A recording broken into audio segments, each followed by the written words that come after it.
Bonjour à toutes et à tous, j'espère que vous allez bien. Dans cette vidéo, je vais parler des crypto-monnaies en général.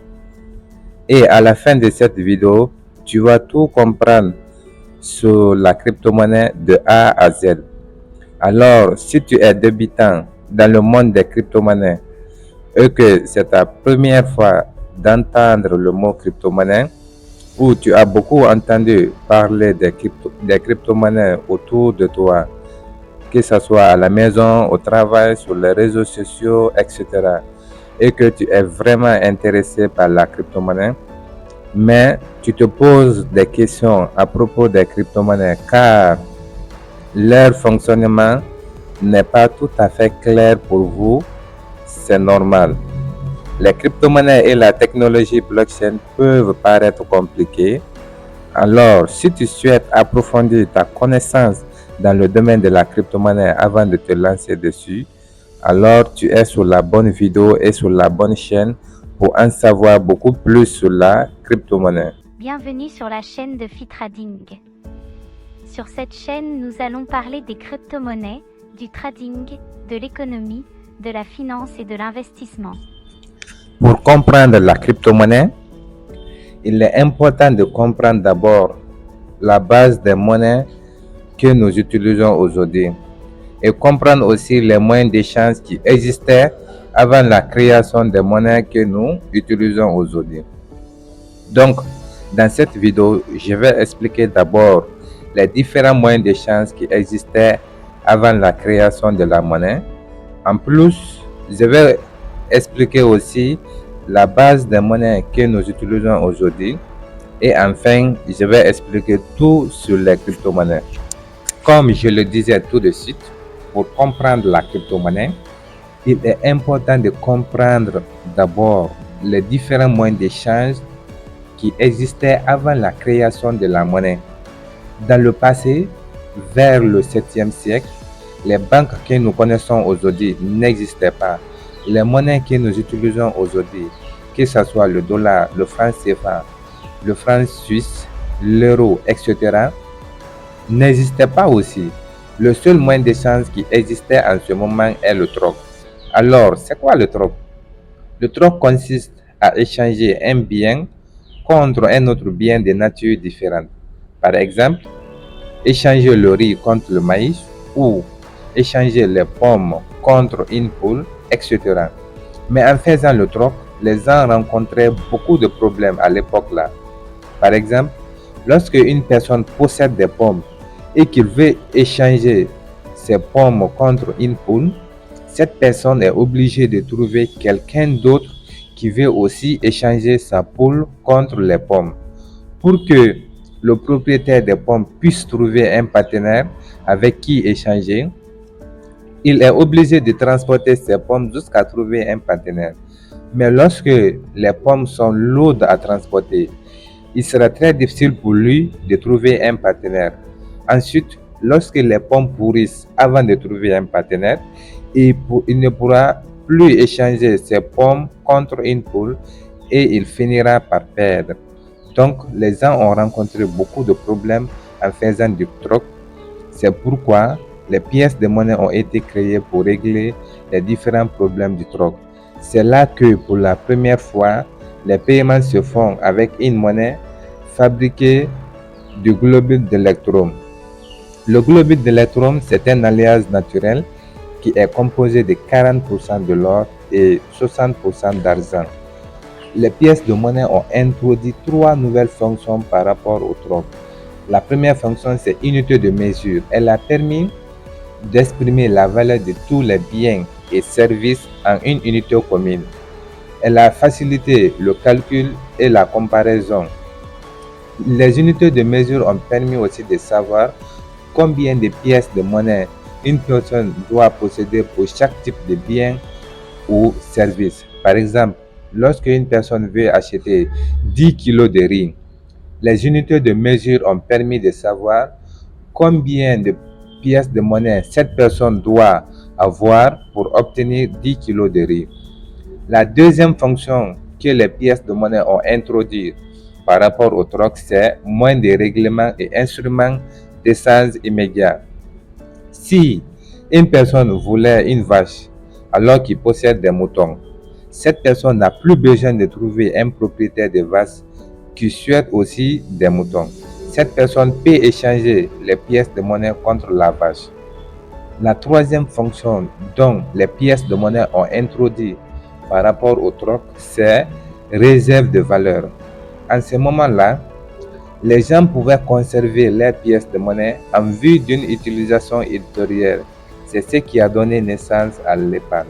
Au fil des siècles, précisément au milieu du XIIe siècle, les pouvoirs religieux et militaires finissent par perdre le contrôle des échanges commerciaux, laissant la main à une nouvelle classe de marchands et de financiers.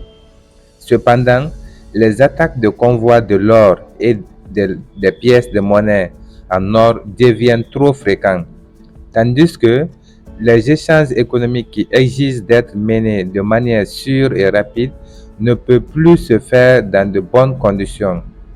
Le transport de l'or est ralenti, toute l'économie en est perturbée.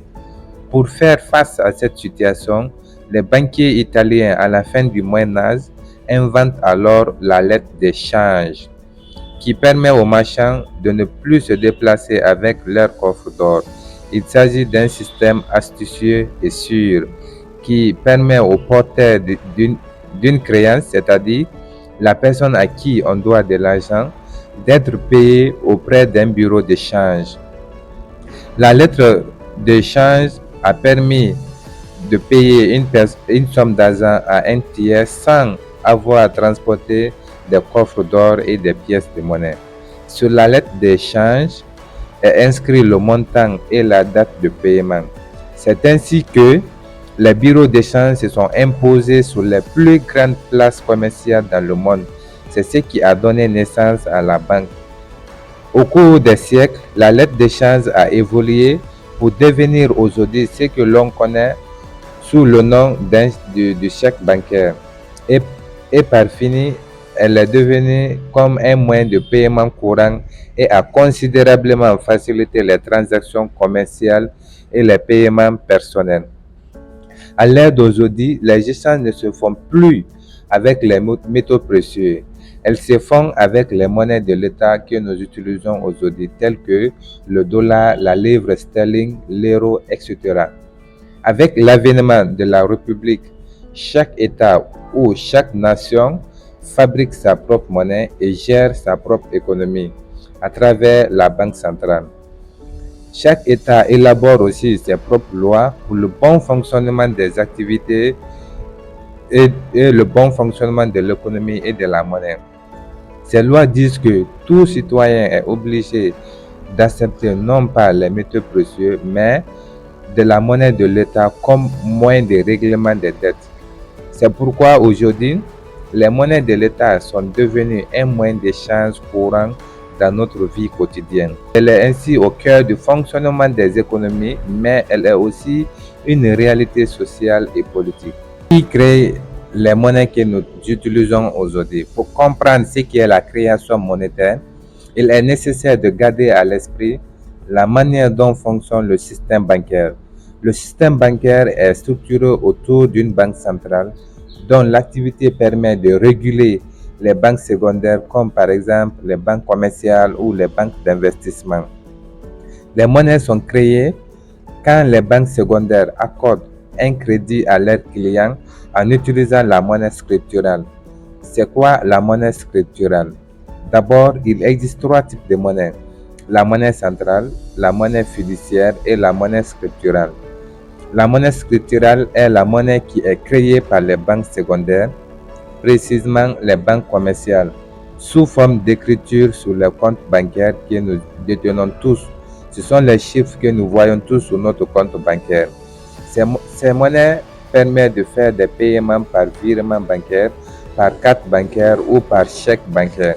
Elle permet aussi d'accorder des crédits aux clients de la banque. C'est quoi la monnaie centrale? C'est la monnaie émise par la banque centrale à destination des banques secondaires. Ainsi, c'est quoi aussi la monnaie fiduciaire? C'est la monnaie qui circule sous forme de pièces de monnaie ou bien des billets de monnaie que nous détenons tous.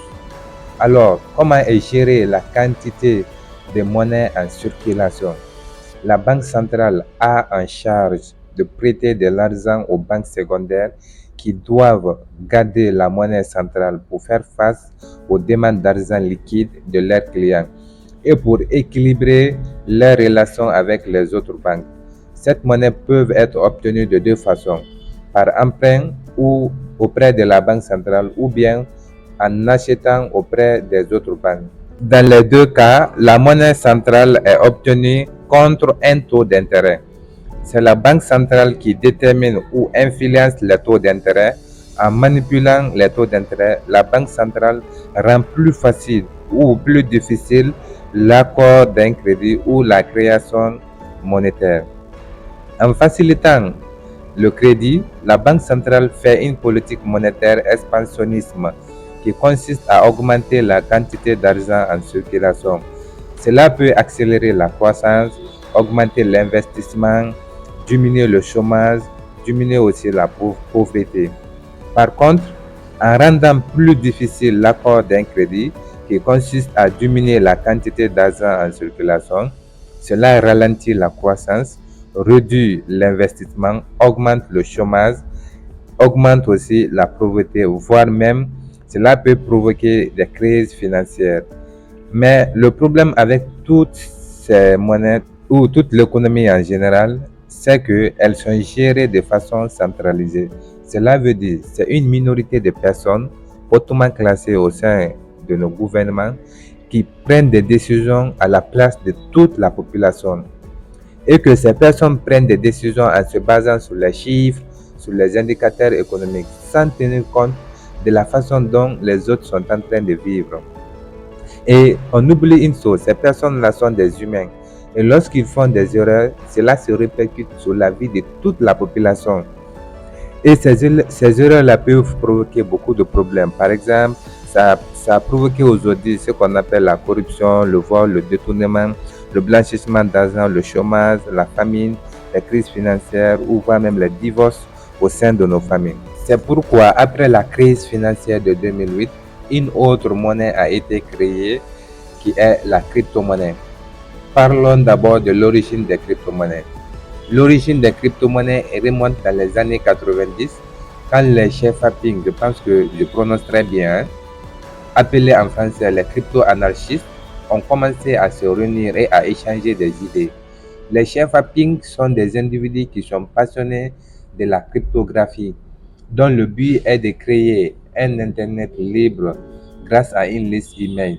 Ce mouvement a pris naissance à San Francisco et est devenu par la suite mondial.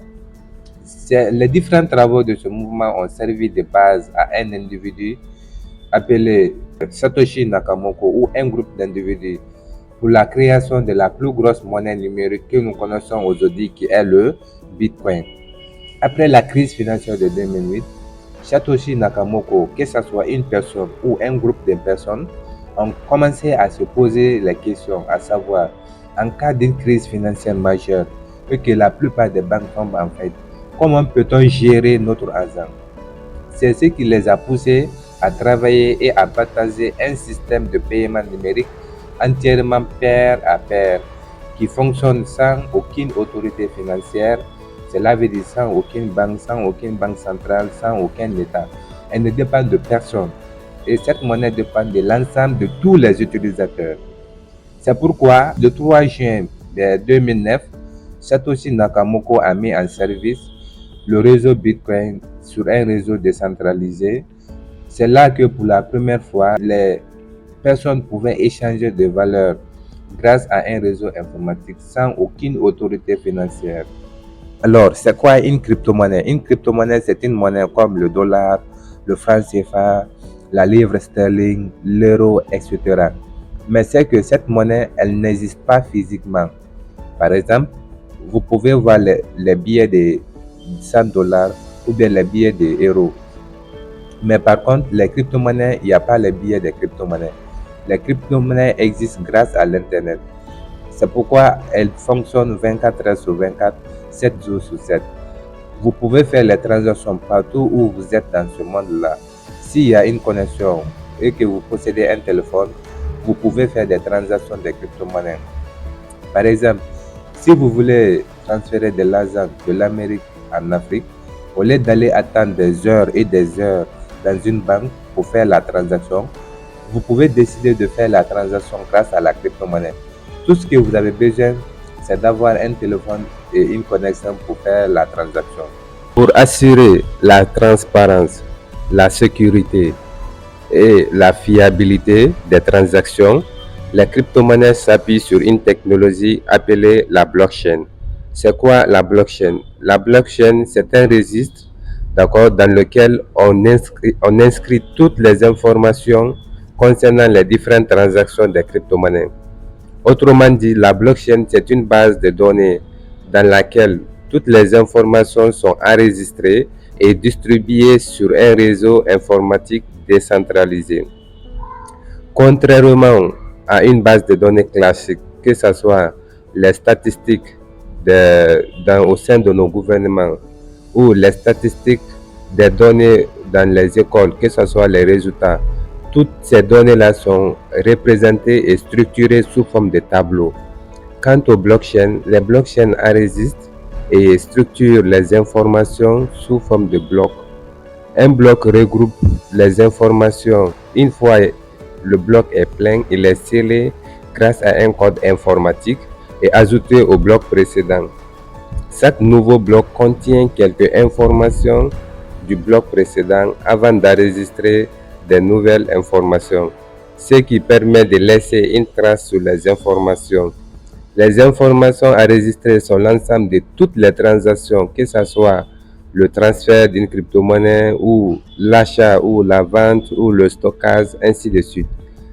Cette façon de structurer et enregistrer l'information rend la blockchain infalsifiable. Cela veut dire que personne ne peut contrôler la blockchain, personne ne peut le pirater, personne ne peut le modifier. Les chaînes de blocs des bases de données numériques qui stockent les transactions des crypto-monnaies nécessitent des calculs mathématiques très complexes pour enregistrer et vérifier les nouveaux blocs.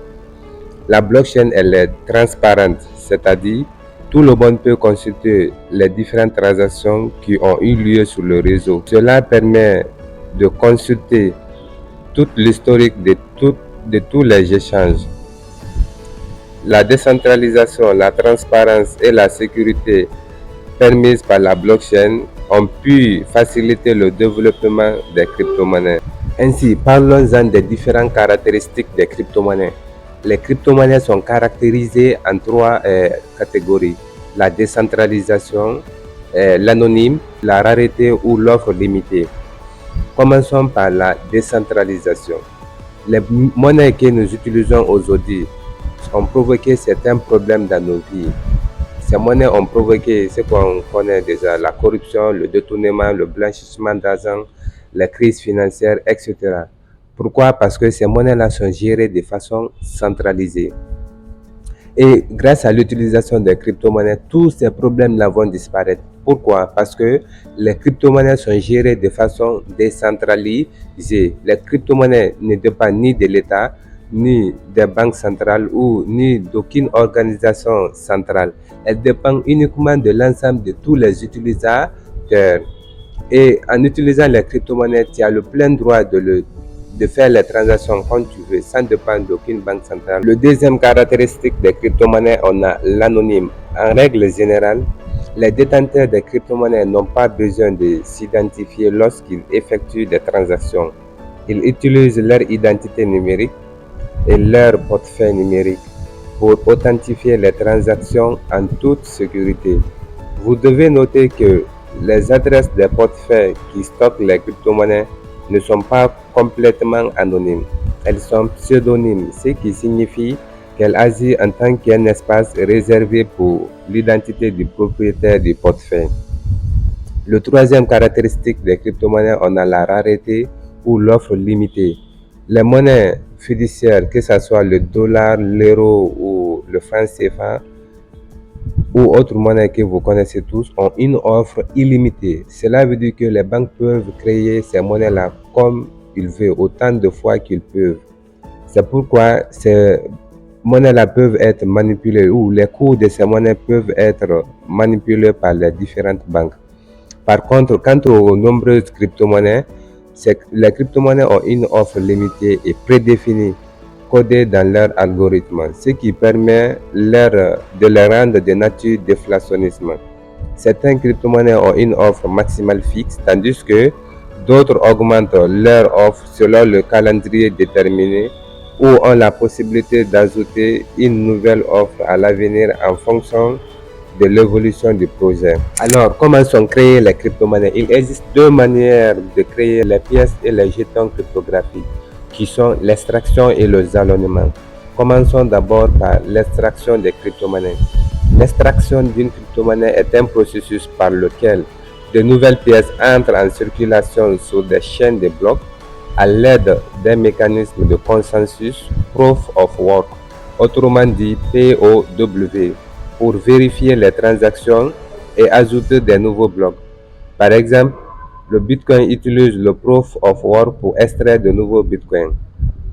La vérification des transactions. Comment les transactions sont vérifiées? Les transactions sont vérifiées à l'aide des ordinateurs qui choisissent les différentes transactions en attente dans un pool et s'assurent que l'expéditeur dispose de suffisamment de fonds pour terminer la transaction. La création du nouveau bloc. Pour créer les nouveaux blocs, il faut les miner. C'est similaire à la façon dont on mine l'or dans une carrière aurifère. Mais par contre, le minage des crypto-monnaies se fait à travers les ordinateurs. Mais ce n'est pas tous les ordinateurs qui minent aussi les crypto-monnaies. Les ordinateurs qui minent les crypto-monnaies ont des natures spécifiques, appelées les ordinateurs miniers. Ces ordinateurs compilent les transactions valides dans un nouveau bloc et essaient de produire le lien cryptographique vers celui résolve un algorithme compliqué. Lorsque l'ordinateur crée le lien et ajoute le bloc au fichier blockchain, partage la mise à jour sur le réseau. Chaque fois qu'un nouveau bloc est ajouté à la blockchain, de nouvelles pièces sont créées et payées en récompense aux mineurs de nouveaux blocs. Le deuxième moyen de créer les crypto-monnaies, on a le jalonnement des crypto-monnaies. Le jalonnement des cryptos est un processus alternatif par lequel de nouvelles pièces entrent en circulation à l'aide d'un mécanisme de consensus Proof of Stake, autrement dit POS. Par exemple, Ethereum exécutait le POW, c'est-à-dire Proof of Work, à l'origine, mais a terminé la transition en POS, Proof of Stake, en 2022.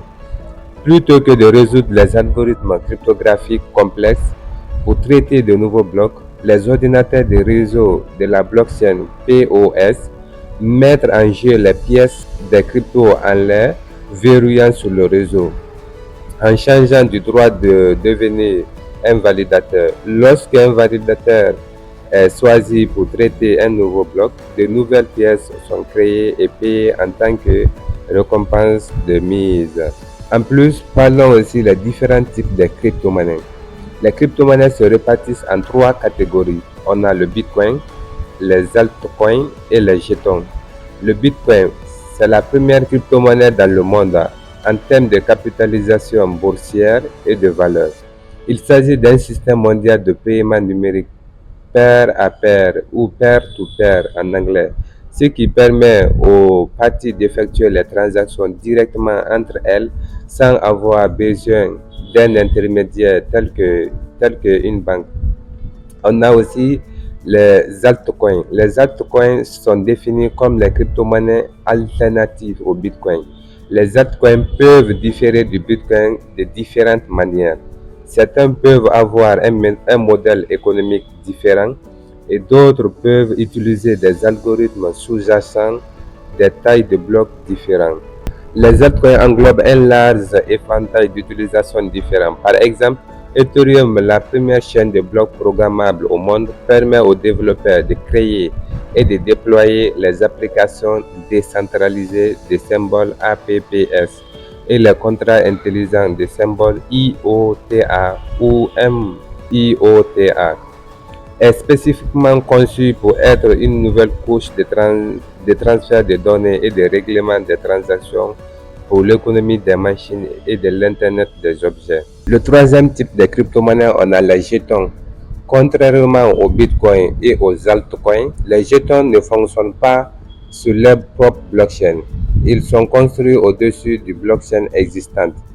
La blockchain Ethereum contient de loin le plus de jetons déployés, y compris les maillons de chaîne Link et les jetons d'attente de base BAT. NEO est souvent désigné par le rival chinois et une plateforme d'APPS et le contrat d'intelligence. Il héberge également de nombreux jetons, notamment le gaz et l'échange de NAS de symbole NEI. Outre les principes types de crypto-monnaies, il existe différents sous-types de crypto-monnaies que vous rencontrerez probablement dans le monde de la cryptographie. Voici 4 thèmes couramment utilisés pour catégoriser les différents types de crypto-monnaies. On a les pièces stables comme USDT, USD Coin, etc. 2. On a les pièces de confidentialité comme le Zcash de symbole ZEC, Memoro de symbole XMR. 3. On a les jetons d'échange comme Binance de symbole BNB, le jeton Huobi de la plus grande plateforme d'échange de crypto, de symbole HIP. 4. On a les pièces numériques des banques centrales comme CBDC. Les monnaies numériques des banques centrales sont créées et adossées à une banque centrale. J'ai fini par dicter les 10 top crypto-monnaies. Premier, on a Bitcoin. Deuxième, Ethereum. Troisième, Tether. Quatrième, USD Coin. Cinquième, Binance. Sixième, XRP. Septième, Dogecoin. Huitième, Cardano. Neuvième, Polygon. Dixième, Polkadot. Alors, si vous voulez beaucoup savoir sur les crypto-monnaies et si vous voulez que je partage des projets très solides sur les crypto-monnaies, dites-le moi dans les commentaires. Je ferai des vidéos sur les projets cryptographiques les plus solides et qui vont sûrement cartonner et vous aider à changer votre situation financière. Merci d'avoir regardé cette vidéo. À bientôt pour la prochaine vidéo.